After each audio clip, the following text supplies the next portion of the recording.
मासिक शिवरात्रि आती है, प्रत्येक महीने में शिवरात्रि आती है।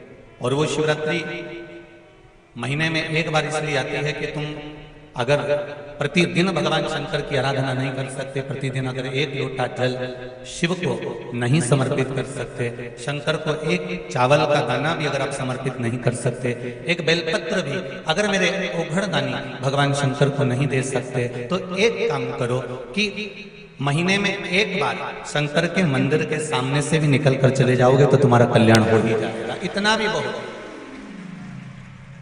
अरे भाई,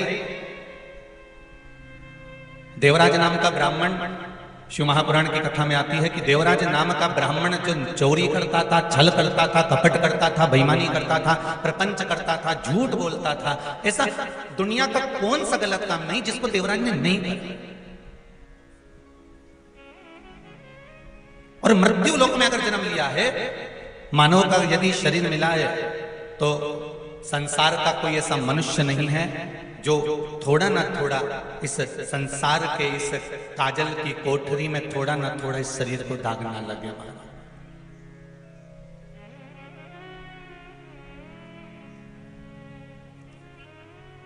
मालवा के संत श्री नागर जी महाराज एक बात बहुत सुंदर कर, या संसार कोयला को टुकड़ो, दाग लगे दामन में, नर तू क्यों पड़ता उलझन में, क्यों पड़ता उलझन में, नर तू क्यों पड़ता उलझन में। ये संपूर्ण संसार भूमंडल, संसार सागर में ऐसा कोई नहीं जन्मा जिसको कुछ कोयले का कालोच न लगा।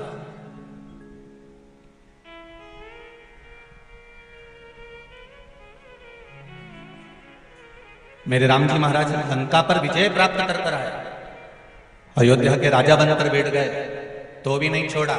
उन पर भी कह दिया गया कि बताओ, जो रावण की लंका में लेकर आई हैं, उन सीता जी को अपने साथ रखा है, उन जानकी जी को अपने साथ रखा है। भगवान कृष्ण जिनके घर में राजसी ठाट है, दौलत है, संपदा है, धन है, वैभव है, सत्ता है, सब कुछ है, तो भी कह दिया कि इन्होंने मणि की चोरी करी है, ये चोर है। माखन तक तो ठीक था कि माखन चुराया था, पर अब तो कह दिया गया कि इन्होंने मणि चुराई।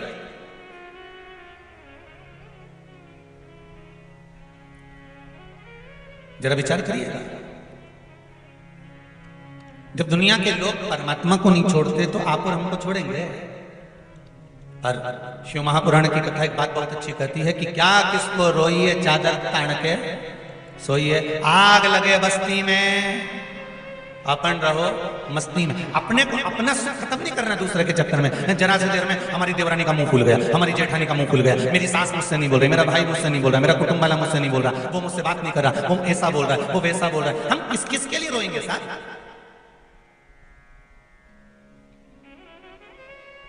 हम किस किस के लिए रोएंगे?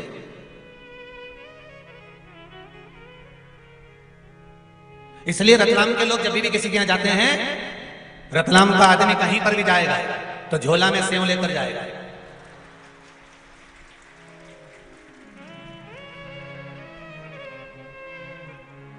और दुनिया में कहीं का सेव इतना तीखा नहीं होता जितना रतलाम का सेव होता है। और जाते से सबसे पहले मेहमान को रतलाम का सेव निकाल कर देगा।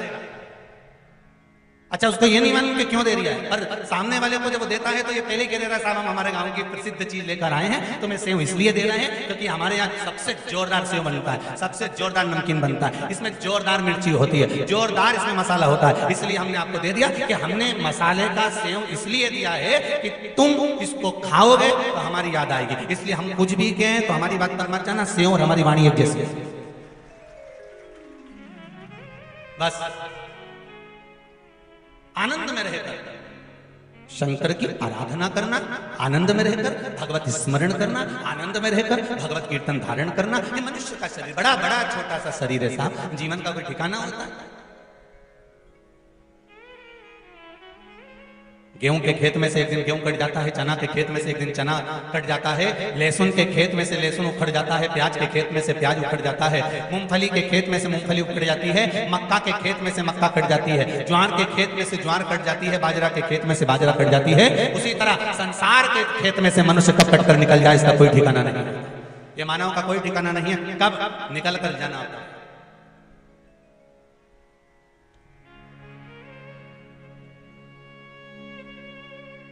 बस अपनी जिंदगी को अलमस्त होकर जियो, आनंद में जियो। मैं धन्यवाद दूंगा कथा के मुख्य यजमान परिवार को, आयोजक कल्याणी श्री रविंद्र जी पाटीदार इंदौर, शकुंतला नारायण पाटीदार जी नागदा, स्वर्गीय अरविंद जी पाटीदार जी की स्मृति में ये पावन शिव महापुराण की कथा हो रही है। उनको बहुत बहुत साधुवाद है, धन्यवाद। बाबा देवादिदेव महादेव की कृपा, करुणा, दया, उदारता और छीका बंधा है। अगर टूटा है तो जिसने बांधा और जिसने तोड़ा उसके भाग्य में कितना मिला ये तो वो जाने, पर जो टूटा है वो अपने सबके भाग्य से टूटा है। कथा हो रही है तो ये सब अपने भाग्य से हो रही है, कहीं शिव की कृपा होगी, उदारता होगी, दया होगी, करुणा होगी। इसलिए भगवान देवादिदेव महादेव की कथा अपन सभी को श्रवण करने का सौभाग्य भगवान शिव की कृपा से प्राप्त हुआ होगा, ये शंकर की उदारता से प्राप्त हुआ। कथा करवाना और ना करवाना, पर श्रवण शक्ति से कथा का रसतत्व ग्रहण।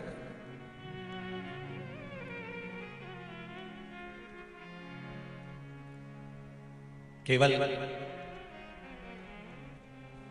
कथा को सुना, यहां से सुनकर यहां से निकाल दिया, बचा कुचा था, कपड़ों में से झटकार दिया, वहां तक कथा को मत रखना। 7 दिन की कथा है।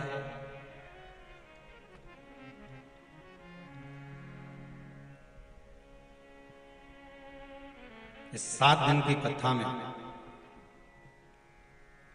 जो आपको अच्छा लगे वो जिंदगी में थोड़ा सा उतारना, जो अच्छा नहीं लगे यहां से जब जाओ और रास्ता में कहीं नदी, नाला, तालाब, बावड़ी, कुआं जो मिले उसको उठाकर फेंक दे, मन में मत रख। जो अच्छा लगे उसको जीवन में उतार दो।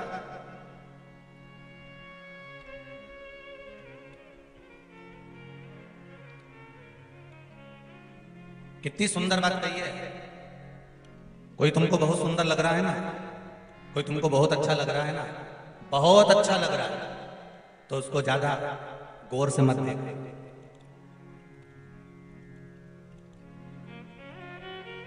जो तुमको बहुत अच्छा लग रहा हो, बहुत सुंदर लग रहा हो, शिव महापुराण की कथा कहती है उसको ज्यादा गौर से मत देखना। क्यों? क्योंकि ज्यादा गौर से देखोगे तो उसमें कुछ ना कुछ बुराई ढूंढ लोगे, ये पक्का।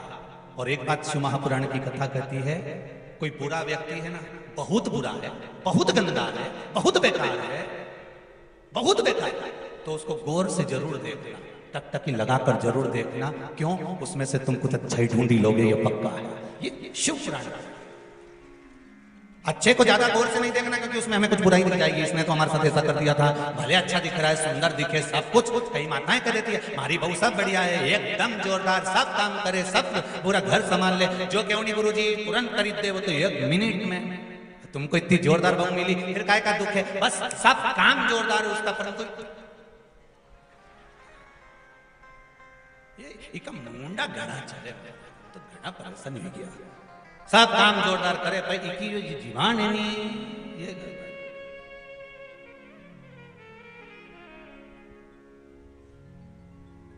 नहीं तो इनमें कहीं कमी नहीं है, जोरदार। तो भगवान भी तो यही कहता है कि मैंने जिसको जन्म दिया संसार सागर में, मृत्यु लोक में जिस मानव को भेजा है, जिस मनुष्य को मैंने पृथ्वी पर विराजमान करा है, मृत्यु लोक में जिस मनुष्य को मैंने भेजा है, मानव के शरीर को मैंने दिया है, ये कोई बेकार नहीं हो सकता। ये मानव का जो शरीर है ये बेकार नहीं, इसको बस केवल हमको ज्ञात करना है, हमको समझना है, उसको आनंदित होना है कि ये मानव का शरीर हमें भगवान ने दिया है तो बेकार नहीं दिया। अभी हरिद्वार की कथा में आपको कहा था, आप लोगों ने श्रवण करा होगा कि हम हमारे घर में, हमारी अलमारी में, हमारे कमरे में हम कोई भी चीज ऐसी नहीं रखते जिसका कोई उपयोग नहीं है। तुम्हारे अलमारी में जितनी साड़ी रखी है ना, सब काम की रखी है। तुम्हारी तिजोरी में जितना सामान रखा है सब काम का रखा है। तुम्हारे घर में, तुम्हारे कमरे में, तुम्हारे मकान में जो सामान रखा है वो सारा के सारा तुम्हारा संभाल कर तुमने काम का रखा। बोलो सही है कि गलत है? जब तुमने अपनी अलमारी में, तिजोरी में, तुम्हारे कमरे में, तुम्हारे मकान में जो सामान रखा वो सब काम का रखा, तो ईमानदारी की बात बताओ, भगवान का ये मृत्यु लोक घर है और उस घर में तुमको अगर रखा है तो भगवान ने तुमको फालतू का नहीं रखा है, भगवान ने भी तुमको काम का रखा है कि ये मेरे काम का है। आज नहीं तो कल भजन करेगा, आज नहीं तो कल कीर्तन करेगा, आज नहीं तो कल स्मरण करेगा, आज नहीं तो कल मंत्र जाप करेगा, आज नहीं तो कल भगवत नाम में डूबेगा, भगवत स्मरण में डूबे। तो भगवान काम कर, भगवान कभी बेकार। मैंने तेरे ही भरोसे, ओ बाबा तेरे ही भरोसे, हवा बिच उड़ती जावांगी बाबा, डोर हथों छड़ी ना में कटी जावांगी। ओ भोले मैं तेरी भगन, शंभो मैं तेरी भगन, हवा विच उड़ती जावांगी बाबा, डोर हथों छड़ी ना मैं कटी जावांगी। हे बाबा, हमारे जीवन का सर्वस्व आपके चरणों में, आपके पास। बैसाख शिवरात्रि, शिव महापुराण की कथा रतलाम वासियों को मिली है, बहुत अच्छे से सुनिएगा।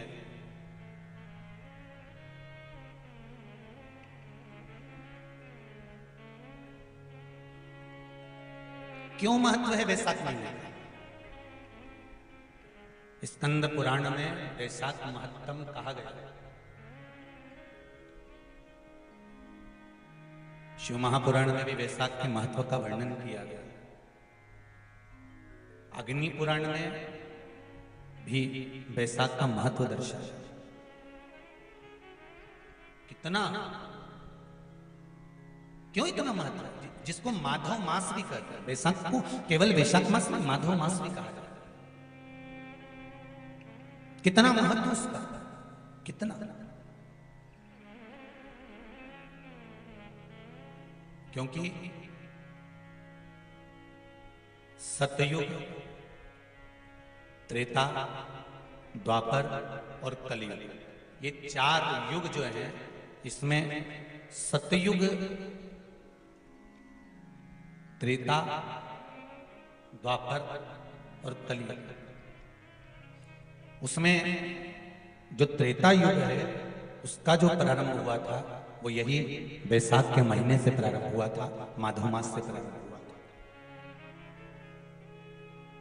और इस पवित्र मास में कुर्मा अवतार, हयग्रीव अवतार, नरसिंह अवतार, नरनारायण अवतार, परशुराम अवतार, गंगा अवतार, ये सारे अवतार भगवान नारायण ने, भगवान विष्णु ने, मेरे शंकर भगवान ने, सरंभेश्वर अवतार, ओमकार अवतार, मल्लिकार्जुन अवतार, भीमाशंकर अवतार, मेरे शिव ने इसी बैसाख के महीने में प्राप्त किया। मेरे नारायण ने परशुराम अवतार, नारायण अवतार, स्वयं हयग्रीव अवतार, कुर्म अवतार, नरसिंह अवतार, ये सारे जितने अवतार हैं मेरे भगवान विष्णु ने इसी बैसाख महीने में प्राप्त किया।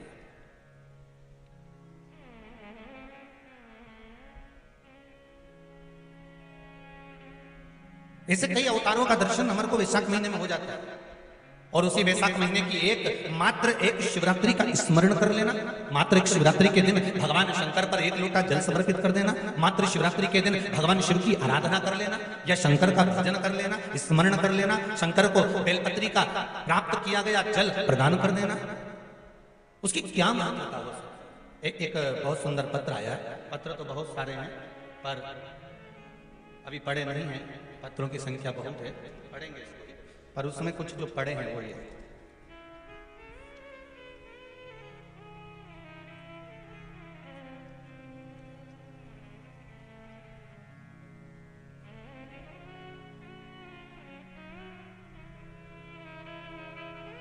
शिव नारायण जी पंड्या, ग्राम नागूखेड़ी, तहसील जिला देवास से हैं, कहीं बैठे हों तो हाथ हिला दीजिएगा। आप ही हैं, दोनों हाथ हिला दीजिएगा। हर हर महादेव, श्री शिवाय नमस्ते। आपने लिखा है शिवनारायण जी, पत्र लिखा उसके लिए धन्यवाद, व्यासपीठ कराया। गुरुजी, पत्र आजकल जो भी आता है आस्था चैनल के माध्यम से भी टीवी पर आप लोग उस पत्र को पढ़ सकते हो कि ये पत्र हम जो आते हैं ये दिल से आता है और लिखने वाला भी अपने हृदय से लिखता है। इसलिए मैसेज, मोबाइल के मैसेज से पत्र ज्यादा मान्य होता है। आज भी दिल से भेजा जाता है, कोई हृदय से भेजता है। आपने लिखा है, गुरुजी मेरे को शुगर, ब्लड प्रेशर था और मैं रोज गोली खाता था। जब से आपने भोलेनाथ के चढ़ाया गया बिलपत्र का उपाय बताया, तब से मैंने वह उपाय किया और मैंने रोज भोलेनाथ को जल चढ़ाकर बेलपत्र का प्रयोग किया। कार्डलेस भेजिए, पास में है इसलिए भेज दीजिए। रवाना करो जल्दी जल्दी। हाँ, आगे वाले को दो और पीछे वाले को भेजिए, पीछे वाला उससे पीछे वाले को भेजिए।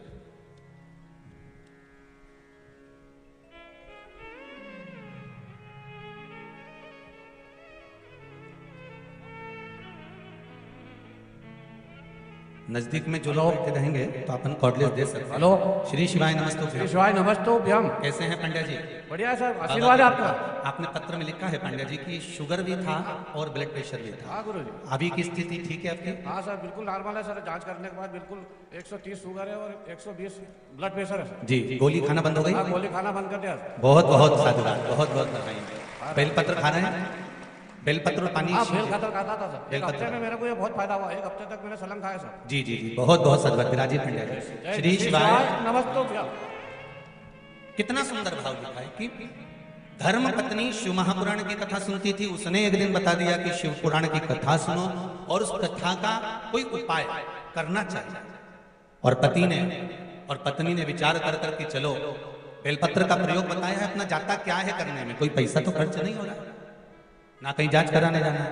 एक लोटा जल, एक बेलपत्र शिव को समर्पित करा पाया और उसका फल ये रहा कि अब उन्होंने लिखा है नीचे, दवाइयां मैंने गोली खाना बंद कर दी है, अब पूर्ण रूप से स्वस्थ हूं, भोले बाबा की कृपा है। ये शिव की उदारता है, ये शंकर की।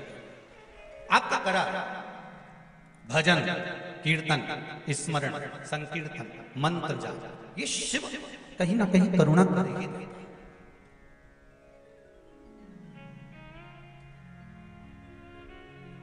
और जितने लोग, आप लोग जितने भी आस्था चैनल पर सुन रहे हो, फेसबुक यूट्यूब पर सुन रहे हो, चाहे इस पावन रतलाम की भूमि पर पावन प्रागण्य में बैठकर श्रवण कर रहे हो, आपसे एक निवेदन जरूर करूंगा कि आप कथा बैसाख महीने की श्रवण कर रहे हैं, ये भाव जागृत रखना कि मेरा शंकर, मेरा शिव, मेरे नारायण, ये अगर ये बैसाख मास की कथा का अगर लाभ दे रहे हैं तो कहीं ना कहीं हमारे जीवन का कल्याण होगा ही, ये निश्चित है, ये निश्चित है।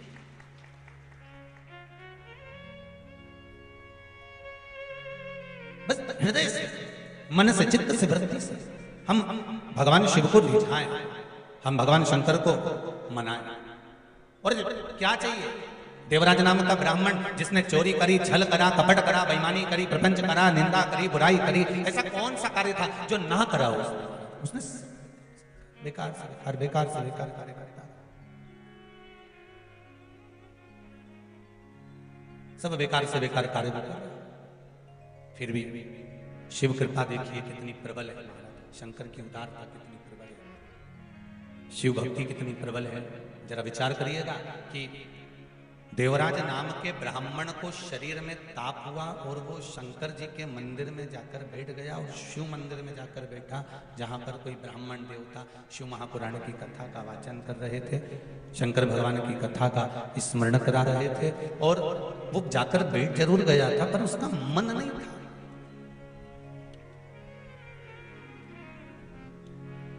तुलसीदास जी से किसी ने पूछा, तुलसीदास बाबा से किसी ने, थोड़ा प्रेशर दीजिए, तुलसीदास बाबा से किसी ने पूछा, बाबा जी आप कहते हो कि सत्संग में बैठो, आप कहते हो कि भजन में बैठो, आप कहते हो कि स्मरण में बैठो, पर एक बात मेरे को पूछना है तुलसीदास बाबा से। तो बाबा जी ने बोला बोलो क्या बात है, मुझे ये पूछना है। आप बोलते हो कथा में बैठो, आप बोलते हो सत्संग में बैठो, और हाँ, जो बैठने वाला है सत्संगी है, भजनावली है, कीर्तनी है, जिसका मन कथा में लगा भगवान ने उसको तो तार दिया। पर जो जाकर बैठा और बैठने के बाद भी उसका मन नहीं लगा, तो क्या भगवान उसको तार देगा? उसका मन तो लगे नहीं रहा, कथा में जाकर बैठ तो गया, ने भीड़ भी बढ़ा दी। अब इतना सारा लोग कथा में आया है, ईमानदारी से बोलो, यहाँ से आधा किलोमीटर दूर पर या 500 मीटर की दूरी पर या 300 मीटर की दूरी पर या 200 मीटर की दूरी पर तुम्हारी गाड़ी रुकवा दी होगी। बोलो सही है कि गलत है? अरे तुम डरो मारो मत, इस साथ दिन किसी से डरने की जरूरत नहीं है। तुम तो कथा में अलमस्त होके बैठो हैं। कोई कहे कि नी नी लोग हमको घूर के देख रहे हैं, तो नहीं बोले नहीं, तुम तनी तनाई बैठी रहो। तो ऐसे कई बात नहीं, अपने 7 दिन अपने को तो आनंद से कथा सुनना है हो, तो तुम तो जो पूछे नहीं जैसे जवाब देते जाओ। और बढ़िया, तुम भी तो लिख के भेजते, तुम जवाब बोलते, तुम हम भी पूछे तुमसे। यहाँ से 300 मीटर की दूरी पे गाड़ी रोक दी, 500 मीटर की दूरी पे गाड़ी रोक दी। अब तुम वहां से छोरा छोरी ने लपेटता हुआ ने ठोकता हुआ कहीं का नहीं चले तो देवी धरी से और चले जा रहे हो, चले जा रहे हो। और चलता चलता बीच में दुकान मिली गई चाट वे की, और छोरा छोरी के ने हमको तो ये गुड़िया का बाल दिला दे, और मम्मी के चल चल चल चल। वो ठोकता ठुकाता और गाता बजाता जैसे तैसे शिव पुराण में पहुंच गए। अब इतनी चिलचिलाती हुई गर्मी में, इतनी चिलचिलाती हुई धूप में, अच्छा कई लोग बोले भी सर महाराज जी अभी शादियों का सीजन चालू हो गया है, अब कथा थोड़ी सी 1-2 महीना विराम करना चाहिए। अब शादियां खूब चल रही है, तो कथा भी थोड़ा सा, हमको शादी ब्याह में जाना रहे, तो कथा में कौन आएगा? तो हमने कहा जिनकी उनसे रिश्तेदारी होगी वो उनके यहाँ जाएगा, जिनकी इनसे रिश्तेदारी होगी भी आएगा। यहाँ तो रिश्तेदारी देखी जाती है। और जिनकी शादी में तुम गए हो, तुम्हारी विपदा की घड़ी में वो खड़ा मिलेगा? अरे बोलो तो जीजी ने, तुमने खूब ढोलक पीट पीट के गाया, ने बना जी रात के आजा जी, बना जी धीमे आजे जी, बना जी दिल्ली से लाजे जी, ने लहंगा लाजे, ने ये लाजे ने लाजे, ने दुल्हन संभर के आएगी, नहीं यूं जलवा दिखाएगी। कितना गाया, आधी रात रात के 9-10 बजे तक ढोलक पीटी पीटी के गाया। अब तुमने रात के 12 बजे तक जो बना बनी गाया, तुम्हारे की काम आया? और यहां बैठकर जो तुमने भजन गाया वो अंत समय तक काम आया, तो वो किस काम का?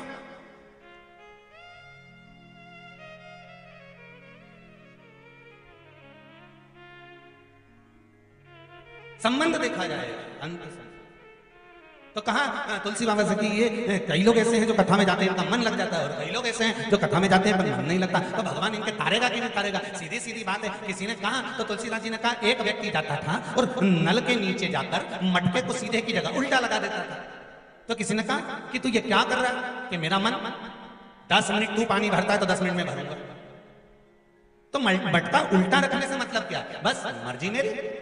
तो तुलसीदास जी से पूछा, अगर कोई सीधा लगाएगा तो उसमें पानी भराएगा, और कोई उल्टा लगा दिया तो पानी तो भरा ही नहीं। मतलब कोई सत्संग में गया और दिल से उसने कथा सुनी तो उसको भगवान ने दिल से दिया, और जो गया और उसने नहीं सुनी, उसके भीतर कथा भरा ही नहीं, तो उसको लाभ क्या हुआ? हमने कहा, तुलसीदास जी कहते हैं भैया मटका अगर सीधा नहीं रखा है, उल्टा भी रखा है, और जितनी देर नल के नीचे रखा है उतनी देर ठंडा तो है,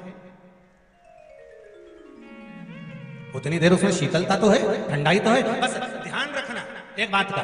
कोई तुमसे कहे कहाँ जा रही? कथा में जा रही। कोई तुमसे कहे कहाँ जा रही? तो महापुराण की कथा में जा रही। तुम आ जाके क्या करेगी? इतनी धूप पड़ी रही है, इतनी गर्मी पड़ी रही है, और वहां कथा में जाके भीड़ इतनी पड़ रही है, कहाँ जाके बैठेगी? मैं तो कथा में जाऊंगी, तो मैं टीवी पे सुनूंगी, चाहे मोबाइल पर सुनूंगी, पर कथा सुनूंगी। तो क्या होगा उससे? तो कहा 3 घंटे दिन भर मोबाइल पे झूठ बोलूं, कपट करें, दुकान पर, व्यापार में, व्यवसाय में, आदि जगह दिन भर झूठ छल कपट बेईमानी प्रपंच दिन भर चलता रहता है, दिन भर चलता रहता है। कम से कम 3 घंटा कथा में बैठेंगे तो इस मुख से झूठ तो नहीं निकलेगा, इस शरीर से पाप तो नहीं होगा, इस शरीर से कपट तो नहीं होगा, इस शरीर से बेईमानी तो नहीं होगी। 3 घंटा तो हमारा अच्छा निकलेगा ना।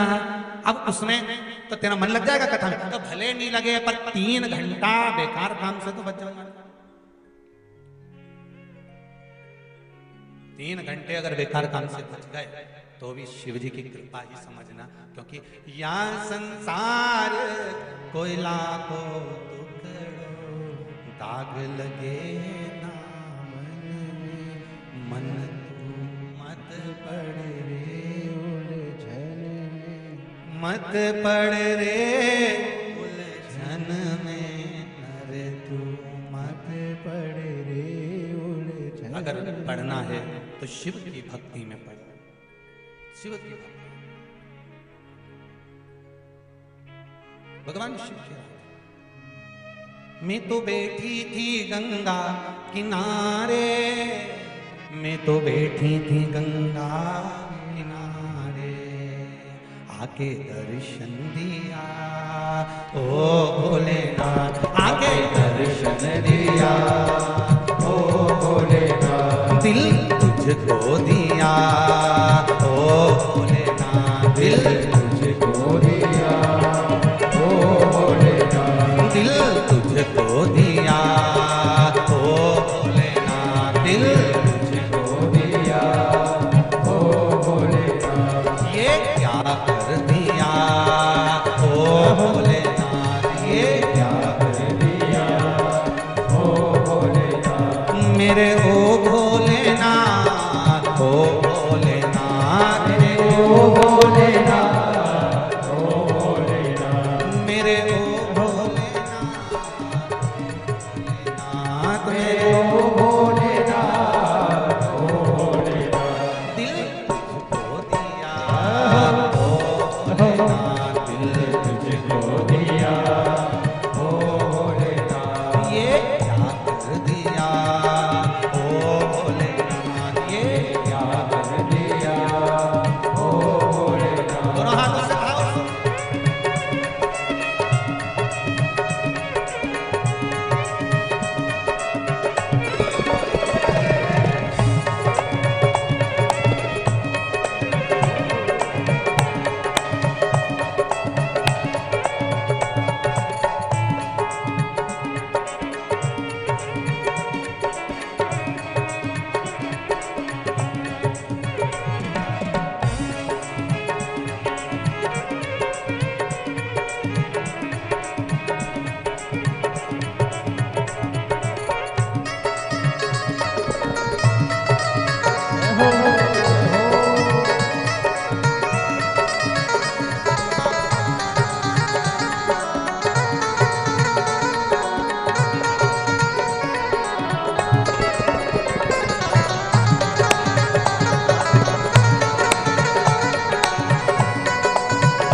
तुझको दे